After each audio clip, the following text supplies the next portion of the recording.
तो चलिए आज इस कहानी को थोड़ा गहराई से समझते हैं।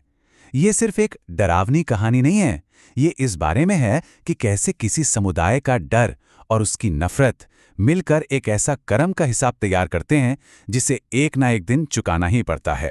कहानी की शुरुआत ही होती है कर्म के इस बहुत शक्तिशाली विचार के साथ कि जो आग आप किसी और के लिए जलाते हैं वो पलटकर एक दिन अपना हक जरूर मांगती है। और बस यहीं से बदले की एक जबरदस्त कहानी का मंच तैयार हो जाता है। हम कहानी में ठीक उस पल में पहुंचते हैं जहां एक बहुत शक्तिशाली अनुष्ठान अपने अंत पर है और एक ही झटके में सब कुछ बदल जाता है, जहां पूरा कंट्रोल हाथ से निकल जाता है और लाचारी हावी हो जाती है। अब देखिए, यहां कहानी एक बड़ा दिलचस्प मोड़ लेती है। हमारी उम्मीदों के बिल्कुल उलट, जो साधु आत्माओं का स्वामी माना जाता था वो एक ही पल में हार जाता है। तो सवाल ये उठता है कि आखिर ऐसा क्या था, कौन सी ताकत थी जो उससे भी ज्यादा शक्तिशाली निकली। ये जो चीजें हम देख रहे हैं ये सिर्फ कोई घटनाएं नहीं हैं, ये प्रतीक हैं इस बात के कि कैसे उस साधु की पूरी आध्यात्मिक पहचान, उसकी शक्ति एक ही पल में बिखर कर रह गई। और ये सिलसिला यहीं नहीं रुकता, बात आध्यात्मिक दुनिया से निकलकर अब असल दुनिया तक पहुंच जाती है। मतलब उसकी अंदर की शक्ति जो खत्म हुई वो अब उसके आश्रम के विनाश के रूप में बाहर दिखाई दे रही है। अब यहां से कहानी का वो हिस्सा शुरू होता है जो शायद सबसे ज्यादा बेचैन करने वाला है। ये कोई सीधी सादी हिंसा नहीं है, बल्कि एक धीमी मानसिक यातना है जो उस साधु के जहन को तोड़ने के लिए बनाई गई है। कहानी अब एक रहस्य की शक्ल ले लेती है। देखिए, ये छोटी छोटी बातें, एक बेकाबू आग, किसी बच्चे की हंसी, ये सब साधु को उन सवालों में उलझा देती हैं जिनका जवाब उसके पास है ही नहीं। तो अब सामने आती है सबसे बड़ी पहेली।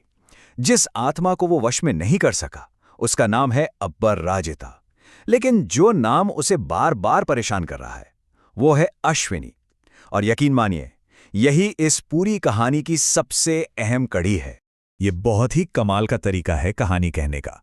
देखिए कैसे एक सांस्कृतिक पहचान, किन्नर समुदाय की ताली, उसे एक हथियार की तरह इस्तेमाल किया जा रहा है।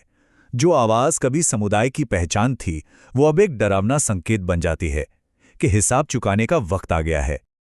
और अब हम पहुंचते हैं कहानी के उस हिस्से में जो इस पूरे कर्म के हिसाब की जड़ है।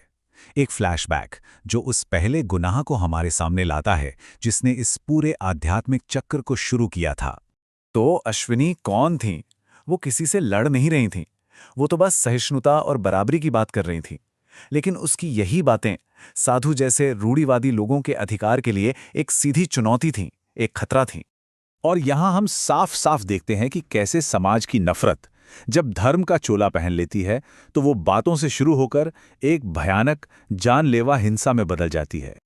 ये सिर्फ एक श्राप नहीं है, ये एक ऐलान है, एक तरह से कहानी के दूसरे हिस्से का सार कि एक इंसान पर की गई हिंसा का बदला पूरे समुदाय को चुकाना होगा। तो चलिए वापस आज के समय में लौटते हैं।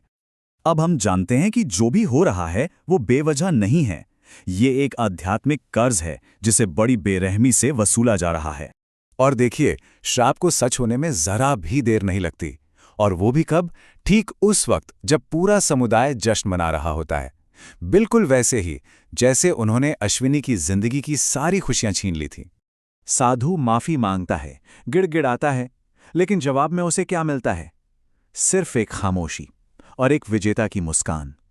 इसका मतलब साफ है, माफी का वक्त अब खत्म हो चुका है, अब सिर्फ हिसाब होगा। और इसके बाद जो होता है वो कर्म के न्याय का एक ऐसा उदाहरण है जिसे देखकर रोंगटे खड़े हो जाते हैं। एक भयानक लेकिन एकदम सटीक हिसाब। ये सिर्फ बदला नहीं है, इसे समझना बहुत जरूरी है। ये एक आध्यात्मिक सबक है। अपराधी को ठीक वही दर्द, वही खौफ महसूस करने पर मजबूर किया जा रहा है जो उसने किसी और को दिया था। हर एक छोटी से छोटी चीज हूबहू वही।